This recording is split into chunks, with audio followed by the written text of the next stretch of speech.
दैलेखमा gas उत्खनन गर्यौं, अब घर घरमा पुर्याउँछौं। चुनावपछि प्रधानमन्त्री भए 6 महिनाभित्र वितरण गर्ने बाचा गर्छु, रेकर्डमा राख्नुहोस् केपी ओली। रौतहटमा रासोपा उम्मेद्वारले प्रयोग गरेको गाडीको ठक्करबाट बालिकाको मृत्यु भएको घटनाप्रति रासोपा सभापति रवि लामिछानेले दुःख व्यक्त गर्दै निष्पक्ष छानबिन र दोषीमाथि कडा कारबाही हुनुपर्ने बताएका छन्। मेडिकल व्यवसायी दुर्गा परसाईलाई प्रहरीले चालना खेलबाट पक्राउ गरेको छ। पक्राउको कारण भने अझै खुलाइएको छैन।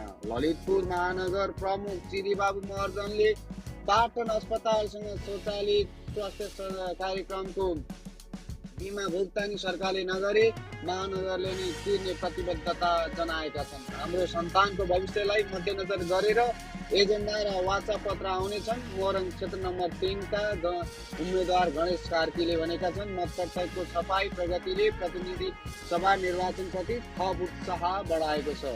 जनक शिक्षा सामग्री केन्द्र र निर्वाचन आयोगको सक्रियता र मेहनत प्रशंसनीय छ। ढुक्क हुनुहोस्, तोकिएको मितिमा देशभर एकै दिन मतदान हुनेछ। प्रधानमन्त्री सुशीला कार्की।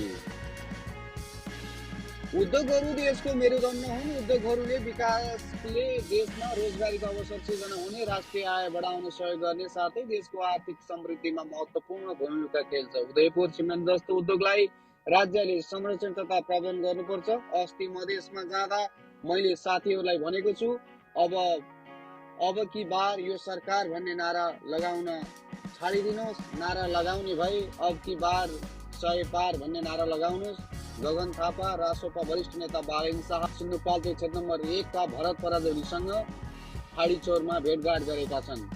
मेडिकल व्यवसायी दुर्गा परसाईलाई प्रहरीले चालनाखेलबाट पक्राउ गरे पश्चात उनको कारण के हो भने खुलाइएको छैन। उनी छटपटाटमा रहेको समाचार सूत्रले जनाएको छ।